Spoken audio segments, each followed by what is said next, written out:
The scent of whiskey and sweat hung thick in the San Bernardino saloon that scorching July evening in 1874, and Margaret Turner knew she had made a terrible mistake coming here alone. The prospector with the stained shirt and wild eyes stumbled toward her table, his weathered face twisted with drunken rage over some imagined slight she had not intended when she politely declined his offer to join him. His calloused fist rose high above his shoulder, trembling with the promise of violence, and Margaret's breath caught in her throat as time seemed to slow. But before that blow could ever land, a mountain of a man appeared between them like some force of nature, his massive frame blocking out the lamplight and casting them both in shadow. The drunk's fist connected with nothing but solid muscle and bone. The mountain man did not even flinch. He stood there, silent and immovable, his broad shoulders stretching the worn fabric of his buckskin shirt, his long dark hair falling past his collar in waves that caught the amber glow of the oil lamps. Margaret found herself staring at the stranger's back, taking in the sheer size of him, the way his arms hung ready at his sides, corded with muscle earned from years of hard living in the wilderness. "You need to sit down now," the mountain man said, his voice a low rumble that seemed to vibrate through the floorboards. There was no threat in his tone, just a simple statement of fact that carried more weight than any shouted warning could have. The drunk swayed on his feet, squinting up at the stranger who towered over him by at least half a foot. Whatever anger had fueled his rage seemed to evaporate in the face of this quiet giant. He mumbled something incoherent, then shuffled back to the bar, suddenly very interested in the contents of his glass. The mountain man turned slowly, and Margaret got her first look at his face. His features were rugged and weathered by sun and wind, with a strong jaw covered in several days' worth of dark stubble. His eyes were a startling gray-green, like storm clouds over pine forests, and when they met hers, she felt something shift in her chest. "Are you hurt, madam?" he asked, and despite his intimidating size, his voice held a gentleness that surprised her. "No," Margaret managed, finding her voice. "No, I'm fine, thank you. I don't know what would have happened if you had not stepped in when you did." He nodded once, a brief dip of his chin, and started to turn away. "Wait," she said, the word escaping before she could think better of it. "Please, let me buy you a drink at least, to thank you properly." The mountain man hesitated, his hand resting on the back of the empty chair across from her. Something in his expression suggested he was not accustomed to such offers, or perhaps not accustomed to company at all. After a long moment, he pulled out the chair and lowered himself into it, the wood creaking under his weight. "Finn Lawson," he said, extending a hand that could have easily engulfed both of hers. "Margaret Turner," she replied, placing her hand in his. His palm was rough with calluses, but his grip was careful, almost delicate, as if he were afraid of breaking something precious. "Most people call me Maggie." "Finn," he said simply. She signaled the bartender for 2 whiskeys, studying the man across from her with undisguised curiosity. He did not seem entirely comfortable inside the saloon, his eyes occasionally darting to the door as if calculating the distance to open air. There was something wild about him, something that had not been tamed by civilization. "You are not from San Bernardino," she observed. It was not really a question. "No, madam.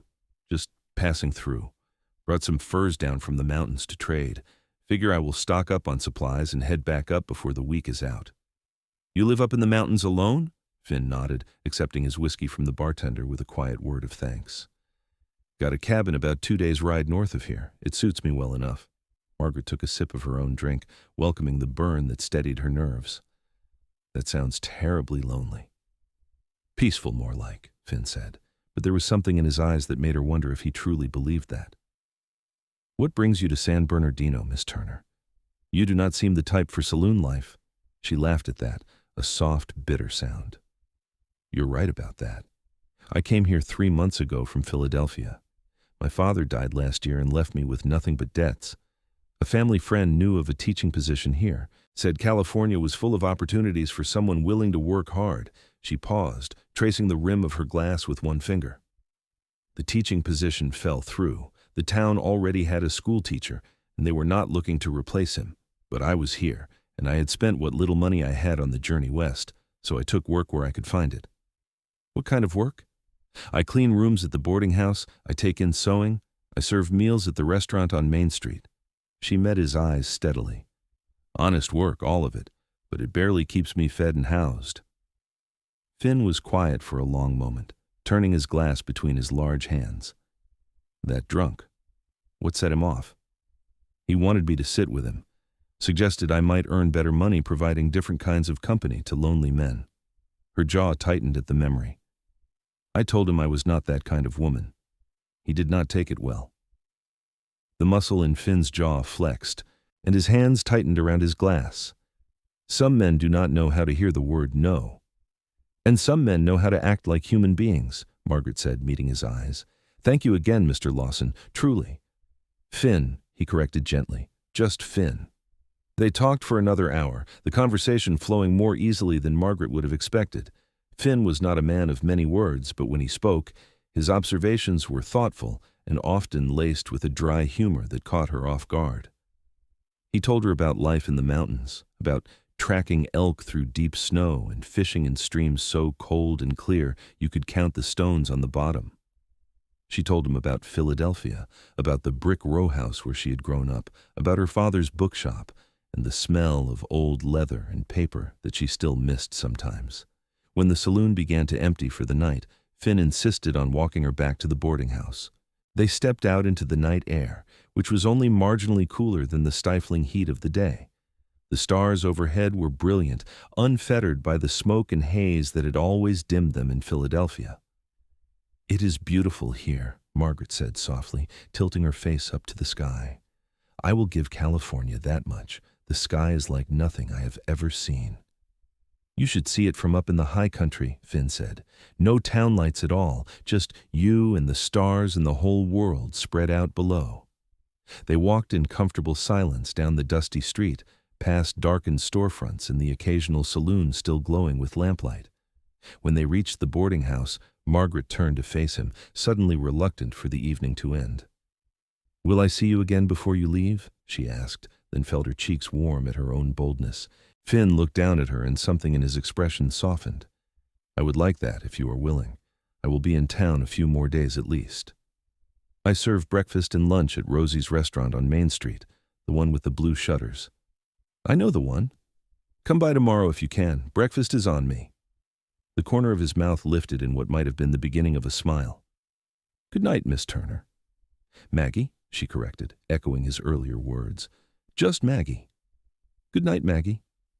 She watched him walk away, his long strides carrying him back toward the livery stable where he had mentioned boarding his horse.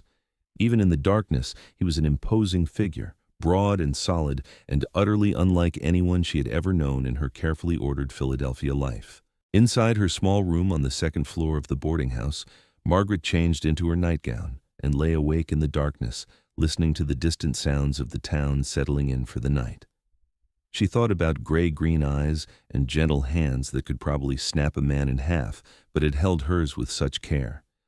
She thought about a cabin in the mountains, about a life of solitude that this man had chosen, and wondered what kind of loneliness drove a person to seek such isolation. Sleep came slowly, and when it did, her dreams were filled with pine trees and cold streams and the sound of a deep voice telling her about stars. True to his word, Finn appeared at Rosie's restaurant the next morning just after dawn. Margaret was setting out plates and silverware when the bell above the door chimed, and she looked up to see him ducking slightly to clear the doorframe. In the morning light streaming through the windows, she could see him more clearly than she had in the dim saloon. His buckskin shirt was clean but worn soft with age and use, and his dark hair was tied back with a leather cord. He had shaved, she noticed, revealing the strong lines of his face. Morning, he said, removing his hat and holding it in his hands. Good morning, Margaret replied, unable to suppress her smile. Sit anywhere you like. Coffee? Please. She poured him a cup of strong black coffee and set it in front of him, along with a menu that was really more of a formality since Rosie only ever made 3 breakfast options anyway. The hotcakes are good today. Rosie makes them with real butter and honey. Sounds fine. When she brought out his plate 15 minutes later, Finn thanked her and began eating with the quiet efficiency of a man who spent most of his meals alone. Margaret tried not to hover, attending to her other customers, but she found her gaze drifting back to him repeatedly. He ate everything on his plate and accepted a second cup of coffee, but he did not seem in any hurry to leave. When the breakfast rush died down, Margaret refilled his cup without being asked and lingered by his table. "Do you need anything else?" "Just enjoying the company," Finn said quietly, "even if it is just watching you work." The honesty in his words made her heart skip. "I have a break in about 20 minutes when the lunch crowd starts filtering in. Rosie will take over the floor. Would you want to take a walk with me? There's a spot down by the creek that stays shaded even in this heat." "I would like that."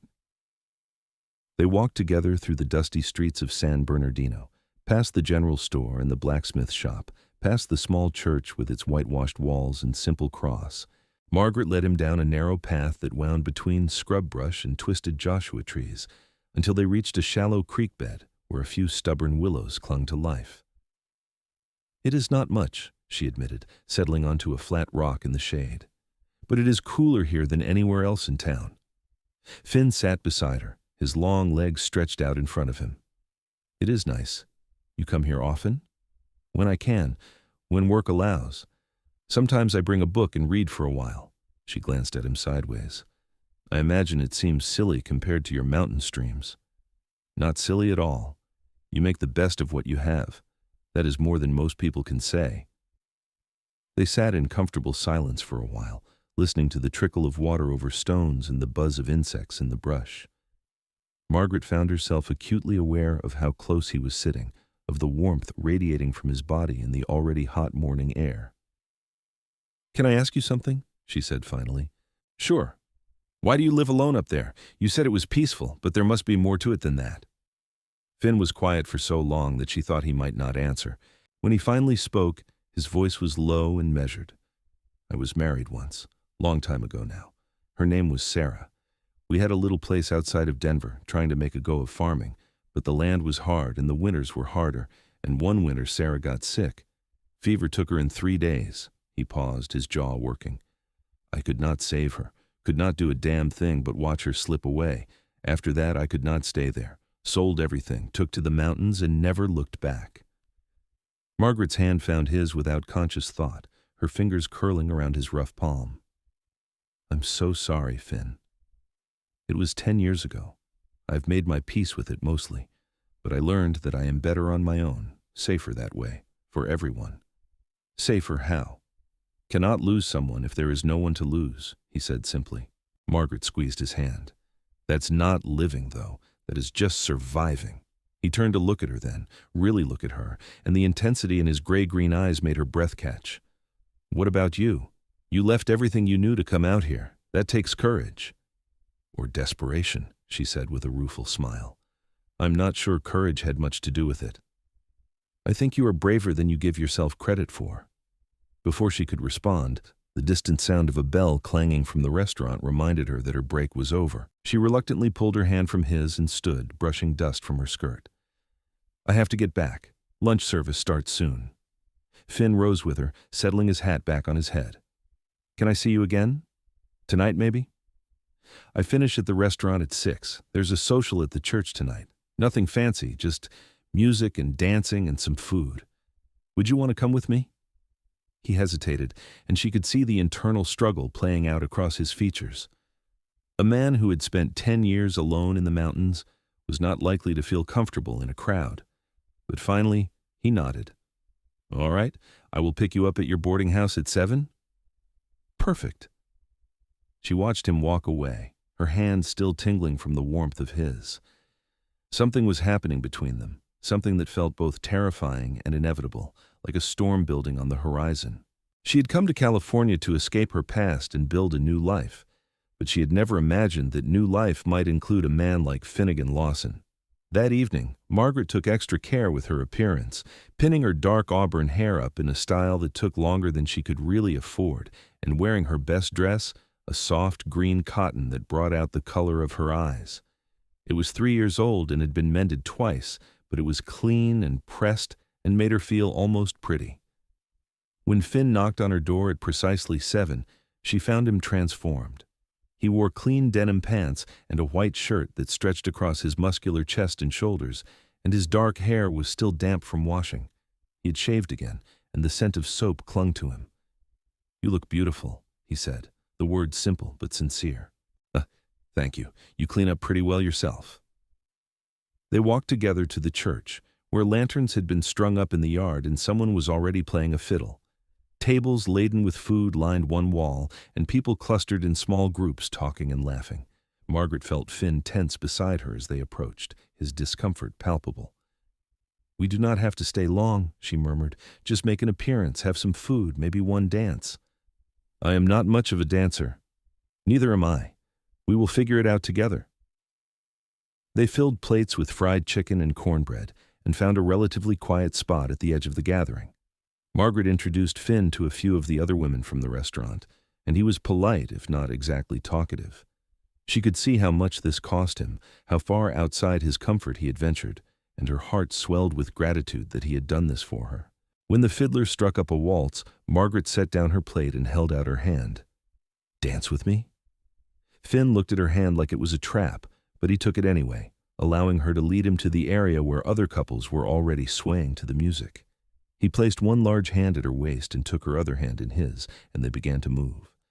He had not been lying about his dancing skills. He was stiff and uncertain, clearly worried about stepping on her feet or crushing her with his strength. But Margaret did not care. Being this close to him, feeling the solid warmth of him, the gentle pressure of his hand at her waist, made her feel safer than she had felt in years. "This is nice," she said softly, looking up at him.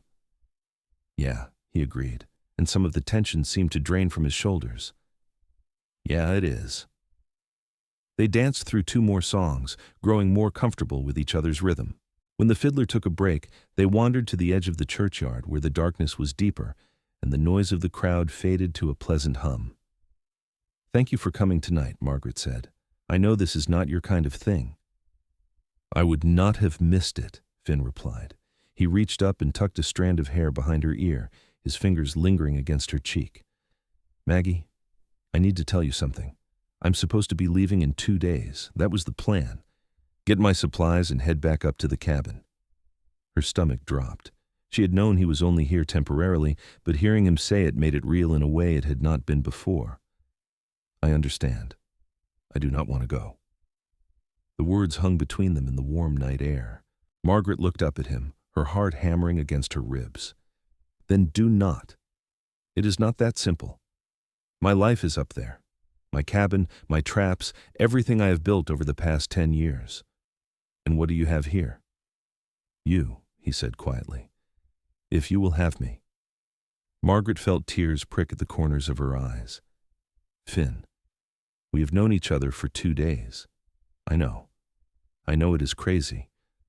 But I have not felt this way since Sarah, and I did not think I ever would again. The thought of leaving you, of going back up that mountain and never seeing you again, it makes me feel like I cannot breathe." She stepped closer to him, close enough that she had to tilt her head back to meet his eyes. "I feel it too, this connection between us. It scares me how much I feel it." Finn cupped her face in his hands, his touch impossibly gentle for such a large man. "I do not want to rush you into anything. I do not want you to feel pressured, but I need you to know that this is real for me. You are real for me." "It is real for me too," she whispered. He leaned down slowly, giving her every opportunity to pull away, and brushed his lips against hers in a kiss that was soft and sweet and full of promise. Margaret's hands came up to rest on his chest, feeling the strong, steady beat of his heart beneath her palms. When they finally pulled apart, she was breathing hard, and her knees felt weak. "Stay," she said. "Stay in San Bernardino. We can figure out the rest together." Finn rested his forehead against hers. "I will stay as long as you want me." "Forever, then." He laughed, a low rumbling sound she had not heard from him before. "Forever sounds about right." They stayed at the social for another hour, but Margaret could barely focus on anything except the feeling of Finn's hand in hers and the knowledge that he was staying. When he walked her home that night, they kissed again on the steps of the boarding house, longer this time, deeper, until the landlady cleared her throat from an upstairs window and Margaret pulled away with a breathless laugh. "I will see you tomorrow?" she asked. "Tomorrow and every day after that," Finn promised. The next few weeks passed in a blur of happiness that Margaret had not known was possible. Finn took a room at the boarding house and found work as a guard for the stagecoach line that ran between San Bernardino and Los Angeles. It was not the life he had known in the mountains, but the work paid well and kept him in town. In the evenings, when Margaret finished at the restaurant, they would walk together, exploring the streets of San Bernardino and the wild land beyond its borders. Finn taught her to ride, patiently showing her how to handle a horse, how to read the land, how to move through the wilderness without leaving a trace. Margaret taught him to enjoy the small pleasures of town life, dragging him to church socials and community dinners, slowly drawing him out of the shell he had built around himself over years of solitude. They talked about everything and nothing. She told him about her childhood in Philadelphia, about her mother who had died when Margaret was 12, about her father's slow decline into debt and despair after losing his bookshop. He told her about growing up on a farm in Missouri, about Sarah and the dreams they had shared, about the decade he had spent in the mountains learning to be alone. One evening in late August, as they sat by their creek watching the sunset over the distant mountains, Finn took her hand and said, "Maggie, I want to marry you." She turned to him, her heart in her throat. "Are you asking me or telling me?" A smile tugged at the corner of his mouth. "I'm asking. Will you marry me, Margaret Turner?" "Yes," she said without hesitation. "Yes, of course I will marry you." He pulled a small box from his pocket and opened it to reveal a simple gold band. "It was my mother's," he explained. "It is the only thing of value I have left from before. I would be honored if you would wear it." Margaret held out her left hand, and Finn slipped the ring onto her finger. It fit perfectly, as if it had been made for her. She threw her arms around his neck and kissed him, pouring all her love and joy and gratitude into that kiss. They were married 3 weeks later in the small whitewashed church, with Rosie and a few of the women from the restaurant in attendance and the stagecoach driver serving as Finn's witness. Margaret wore a new dress that Rosie had helped her sew, a simple white cotton with lace at the collar and cuffs. Finn wore his best shirt and pants, his hair tied back neatly, his hands trembling slightly as he slipped a second gold band onto her finger to join his mother's engagement ring. When the minister pronounced them husband and wife, Finn kissed her with such tenderness that Margaret felt tears stream down her cheeks. This was her new beginning. This was the life she had crossed a continent to find, even though she had not known it until a mountain man stepped between her and danger in a dusty saloon. They took a room at the hotel for their wedding night, a luxury they could barely afford but that Finn insisted upon. He carried her over the threshold, and they made love slowly and carefully, learning the geography of each other's bodies, speaking in whispered words and gentle touches. Afterward, Margaret lay with her head on Finn's chest, listening to the steady rhythm of his heartbeat, feeling more at home than she had felt anywhere since her mother died. "I love you," she said into the darkness. Finn's arms tightened around her. "I love you too. I did not think I would ever say those words again, but I mean them with everything I have." "What happens now?" she asked. "Do we stay here? Do we go to your cabin in the mountains?" "That is up to you," Finn said. "I told you I would stay in San Bernardino as long as you wanted. I meant it." Margaret was quiet for a long moment, thinking. "I like it here. I have friends, I have work, but I can see how this place chafes at you sometimes. You were not made for a cage, even a gilded one. I am happy as long as I am with you. What if we could find somewhere in between? Not the high mountains where you were before, but not right in the middle of town either. Somewhere we could build a life together, on our own terms." Finn shifted so he could look down at her, his gray-green eyes catching the moonlight filtering through the window. "What did you have in mind?" "There is land for sale about 5 miles outside of town. I've seen the notices posted at the general store. We could build a house, maybe start a small ranch. You could still take guiding work or hunt when you needed to, but we would have a place that was ours.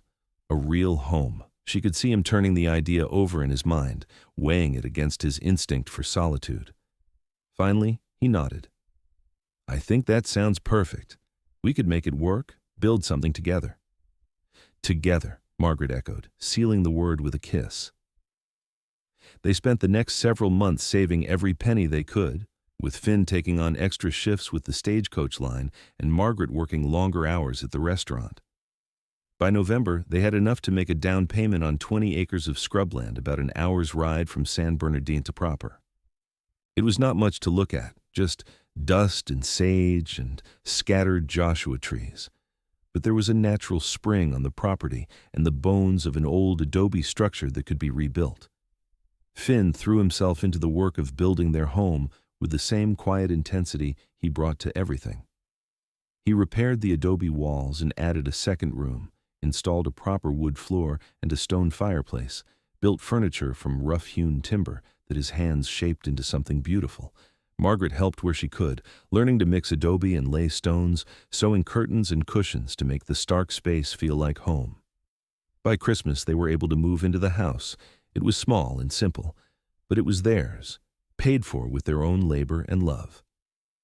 On Christmas Eve, they sat by the fire in their new home, drinking coffee and watching the flames dance. "Are you happy?" Finn asked, his arm around her shoulders. "Happier than I have ever been," Margaret said honestly. "Are you?" "Yes. I never thought I would have this again. A home, a wife, a future." He kissed the top of her head. "You saved me, Maggie. I was dying up in those mountains. I just did not know it. You brought me back to life." "We saved each other," she corrected. "I was drowning here, just going through the motions, trying to survive. You gave me something to live for." As winter turned to spring, they fell into a comfortable rhythm. Finn took work as a guide for hunting parties and survey crews, his knowledge of the wilderness making him invaluable. Margaret continued working at the restaurant a few days a week, more for the social connection than the money now. They planted a garden and acquired a few chickens, talking about eventually getting cattle or horses. In April, Margaret realized her monthly courses had not come. She waited another month to be sure, then told Finn over dinner one evening, watching his face carefully for his reaction. "A baby?" he repeated, setting down his fork. "You are sure?" "As sure as I can be without seeing a doctor. I think I am about 2 months along." Finn stood abruptly and came around the table to kneel beside her chair, taking her hands in his. "Maggie, that's wonderful. That is the best news I have ever heard." She released a breath she had not realized she was holding. "You are happy about it? I know we have not talked much about children, and I was not sure if you wanted to go through this again after losing Sarah and everything." "I am terrified," he admitted, "but I am also happy beyond words. We are going to be parents." They held each other for a long time, and when Finn finally pulled back, there were tears in his eyes. "I promise you, Maggie, I will take care of you. I will not let anything happen to you." "I know you will. We are in this together, remember?" The pregnancy progressed smoothly through the summer months. Finn became almost comically protective, insisting that Margaret rest more, work less, avoid anything that might be even remotely dangerous. She tolerated his hovering with good humor, knowing it came from a place of love and old grief. In late October, when the heat finally broke and the desert nights turned cool, Margaret went into labor. Finn rode like the devil was chasing him to fetch the midwife from town, then spent the next 12 hours pacing outside their bedroom like a caged animal, while the midwife and Rosie, who had insisted on coming to help, attended to Margaret. When he finally heard the thin wail of a newborn baby, Finn burst through the door to find Margaret exhausted, but smiling, holding a tiny bundle wrapped in blankets. "A son," the midwife announced, "strong and healthy."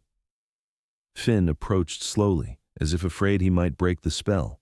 He looked down at the tiny red face of his son and felt something crack open in his chest, something that had been sealed shut for 10 years. "He is perfect," he breathed. "Maggie, he is absolutely perfect." "Do you want to hold him?" she asked. Finn nodded, unable to speak. The midwife placed the baby carefully in his arms, and he cradled his son against his chest with a gentleness that belied his size and strength. "Hello there, little one," he murmured. "I'm your father. I'm going to take care of you and your mother for the rest of my life." They named him Thomas, after Finn's father, and he proved to be a healthy, happy baby with his mother's green eyes and his father's dark hair. Finn adapted to fatherhood with the same quiet competence he brought to everything, learning to change diapers and prepare bottles, walking the floor with Thomas when he cried at night so Margaret could sleep. As Thomas grew from a baby into a toddler, their little ranch prospered. They acquired a small herd of cattle and several horses, and Finn's reputation as a guide brought in steady work. Margaret took in sewing and sold eggs and vegetables at the market in San Bernardino, building friendships with the other ranch wives in the area. When Thomas was 3, Margaret discovered she was pregnant again. This time, Finn took the news with more confidence, though he was no less attentive during her pregnancy. Their daughter, Elizabeth, was born in the spring of 1880, a tiny, fierce thing with her father's gray-green eyes and a lusty cry that suggested she would not be pushed around by her older brother. The years passed in a blur of hard work and simple joys. They expanded the house to accommodate their growing family, adding bedrooms and a proper kitchen. Thomas grew into a sturdy boy who followed his father everywhere, learning to ride and rope and read the land. Elizabeth was quieter, more thoughtful, preferring to help her mother in the garden or with the sewing. One evening in the summer of 1885, when Thomas was almost 9 and Elizabeth was 5, the family sat on the porch watching the sunset paint the desert in shades of orange and gold. Thomas was practicing his roping on a fence post, while Elizabeth sat on Finn's lap, already drowsy as the day's heat faded. "Do you remember the night we met?" Margaret asked, watching her husband's profile in the fading light. Finn smiled, the expression transforming his weathered face. "How could I forget? Some drunk tried to hit you in a saloon, and I stepped in before he could land the blow. You saved me that night." "We saved each other," he said, echoing her words from years ago. "I was so lost, Maggie. I had forgotten what it was like to care about someone, to want something more than just surviving another day. And now look at us. A house, a ranch, 2 beautiful children." She reached over and took his free hand, lacing their fingers together. "This is more than I ever dreamed of having." "Me too," Finn said quietly. He looked down at Elizabeth, who had fallen asleep against his chest, then over at Thomas, who had finally managed to lasso the fence post and was celebrating with a whoop. "Me too." That night, after the children were asleep, Finn and Margaret lay in their bed talking about the future. Thomas would need to start attending school in town soon, which meant one of them would need to make the trip back and forth regularly. They were thinking about buying more land, expanding the herd, maybe hiring some help. "Sometimes I cannot believe this is my life," Margaret said, nestled in the crook of Finn's arm. "When I stepped off that stagecoach in San Bernardino 11 years ago, I was so scared. I had nothing, no prospects, no plan beyond just trying to survive another day." "And then a drunk tried to punch you in a saloon," Finn said with a soft laugh. "And then a mountain man stepped in and changed everything." She propped herself up on one elbow to look at him. "Do you ever miss it? Your cabin in the mountains, that life of solitude?" Finn considered the question seriously. "Sometimes I miss the quiet, the simplicity of it, but I would not trade what we have for anything. This life, this family, you. You are everything I did not know I needed. I love you, Finnegan Lawson. I love you too, Margaret Lawson." They made love slowly and quietly, mindful of the children sleeping in the next room, reaffirming the bond that had been forged in a moment of violence and had grown into something beautiful and enduring. The following year brought challenges along with joys. A drought settled over the region, turning the already arid land into a dusty hellscape. Water became precious, and Finn spent long hours digging deeper into their spring to keep it flowing. Several of their cattle died, and money grew tight again. But they endured, as they always had, supporting each other through the hard times. When the autumn rains finally came, breaking the drought, they stood together in the downpour, laughing and crying with relief, while Thomas and Elizabeth danced in the puddles forming in their yard. In 1888, when Thomas was 12 and Elizabeth was 8, tragedy struck when an outbreak of influenza swept through San Bernardino. Finn caught it while in town buying supplies, and despite Margaret's best efforts to nurse him, he grew desperately ill. For 3 days he burned with fever, delirious and barely conscious, and Margaret was transported back to that saloon 11 years ago, remembering how he had told her about watching his first wife die of fever, unable to do anything to save her. But Finn was strong, and he had Margaret fighting for him with everything she had. On the 4th day, the fever broke, and though he was weak and hollow-eyed, he was alive. Margaret held him and cried, whispering prayers of thanks to any god that might be listening. "You are not allowed to leave me," she told him fiercely. "Do you hear me, Finnegan Lawson? We have years left to live together, and I am not finished with you yet." "Yes, madam," he said, his voice hoarse but amused. "Anything you say." His recovery was slow, taking weeks before he had the strength to return to work.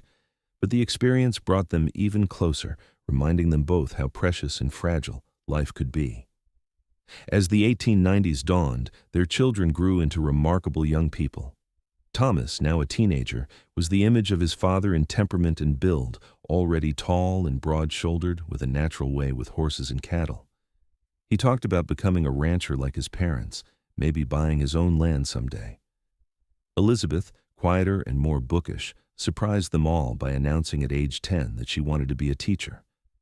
Margaret could not have been prouder, seeing her own love of learning reflected in her daughter.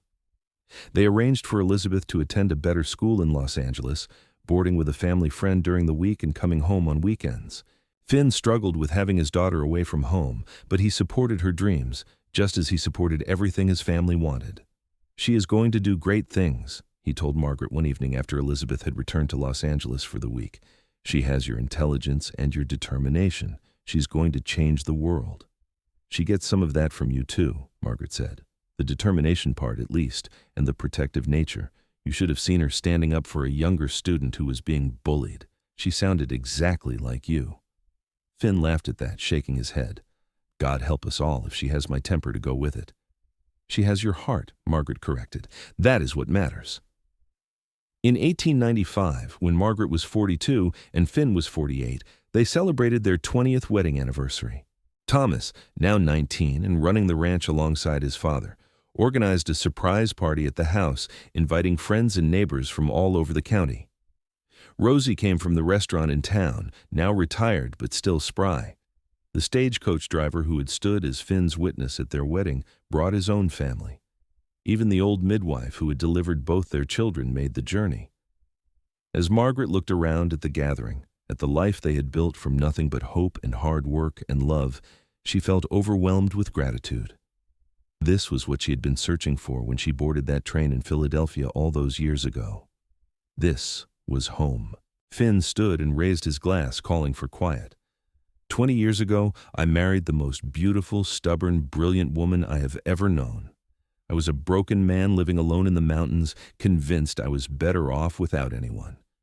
And then one night in a saloon, I saw a drunk about to hit a woman who had done nothing wrong, and I stepped in. Best decision I ever made." Laughter rippled through the crowd, and Margaret felt tears prick at her eyes.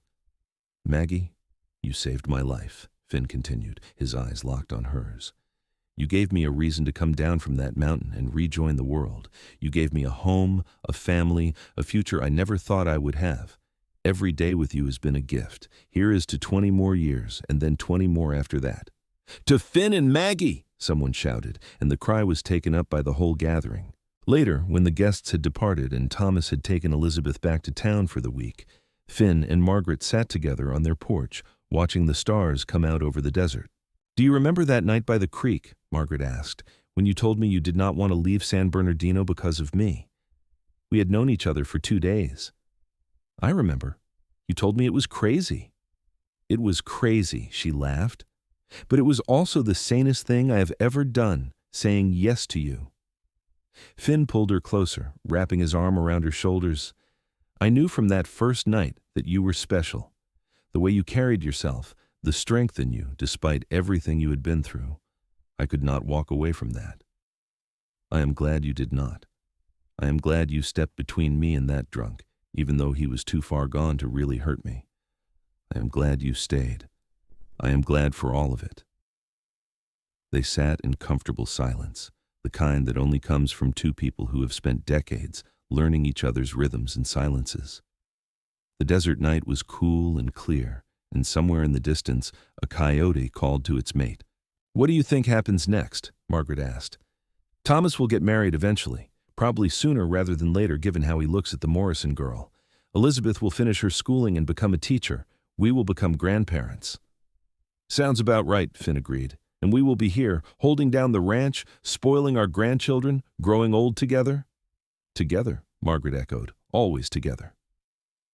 The years continued to pass, bringing changes and challenges, but also deep satisfaction. Thomas did indeed marry the Morrison girl, a sweet-natured woman named Sarah, in 1897, and by 1899, Finn and Margaret were grandparents to twin boys. Elizabeth completed her teacher training and took a position at a school in San Bernardino, boarding with her parents during the school year and becoming a beloved figure in the community. As the new century dawned in 1900, Finn was 53 and Margaret was 47. They had been married for 25 years, and the ranch that had started as bare scrubland was now a thriving operation with over 100 head of cattle and a reputation for quality horses. Thomas and his family lived in a house they had built on the far corner of the property, close enough to help with the ranch, but far enough to have their own space. One evening in late spring, as Finn and Margaret walked the perimeter of their land as they often did in the cool of the day, they paused at the top of a small rise that overlooked the whole ranch. The sun was setting, painting everything in shades of gold and rose, and from this vantage point, they could see Thomas's house with smoke rising from the chimney, the cattle grazing in the distance, their own home solid and welcoming. "Not bad for a couple of people who met in a saloon," Finn observed, his arm around Margaret's waist. She leaned into him, resting her head on his shoulder. "Not bad at all. I was thinking today about that night, about how scared I was, how lost I felt in San Bernardino. I had no money, no prospects, no idea what I was going to do. And then you appeared like something out of a dream, this big mountain man with gentle hands and sad eyes." "I was not much better off," Finn admitted. "I had money from my furs, sure, but I was dead inside. Just going through the motions, existing but not really living. You changed all that." "We changed each other." Margaret pulled back to look up at him, taking in the silver that now threaded through his dark hair, the lines that years of sun and wind had etched into his face. He was still strong, still vital, but they were both getting older. "Finn, I want you to know that whatever time we have left, whether it is 5 years or 50, I would not change a single moment of our life together, not the hard times, not the struggles, not any of it, because all of it led us here, to this moment, to this life." Finn cupped her face in his hands, those same hands that had been rough with calluses when they first met and were still strong despite the passing years. "I love you, Maggie. I have loved you from that first night, and I will love you until my last breath and beyond." They kissed as the sun set over their land, two people who had found each other against all odds and built something beautiful from nothing but determination and love. As they walked back to the house hand in hand, Margaret thought about the drunk who had raised his fist in that saloon 26 years ago, the man whose moment of violence had inadvertently brought her the greatest gift of her life. She thought about how a single moment, a single decision to step between someone and danger could change the course of everything. She thought about the mountain man who had become her husband, her partner, her best friend, the man who had taught her to ride and shoot and read the stars, who had held her hand through childbirth and illness and drought, who had built their home with his own hands and filled it with love. And she thought about how lucky she was, how impossibly, wonderfully lucky to have been in that saloon on that particular night, to have caught the eye of a man who still had enough humanity left in him to step between a stranger and violence, to have had the courage to say yes when he asked her to let him stay. That night, lying in bed in the house they had built together, surrounded by the life they had created, Margaret Turner Lawson fell asleep with a smile on her face and her husband's arms around her, knowing that she was exactly where she was meant to be. The ranch continued to prosper into the new century. By 1905, Thomas had expanded the cattle operation significantly, and the Lawson name was well known throughout Southern California for quality livestock. Elizabeth had married a banker from San Bernardino and given Finn and Margaret 2 granddaughters to go with Thomas's twin boys. Finn, now 58, had slowed down somewhat, no longer taking the long guiding trips into the mountains that had once been a regular part of his income. But he still worked the ranch every day, still rose before dawn to check on the cattle and horses, still took pride in the work of his hands. Margaret, at 52, had finally given up her work at the restaurant in town, instead focusing her energy on the ranch and her growing collection of grandchildren. She had started writing down the story of how she and Finn had met, thinking that someday their children and grandchildren might want to know how it all began. One afternoon in August, as they sat on their porch watching the twin boys play in the yard while Elizabeth's daughters chased chickens, Thomas approached with a serious expression on his face. "Papa, Mama, I need to talk to you about something," he said, settling into one of the chairs.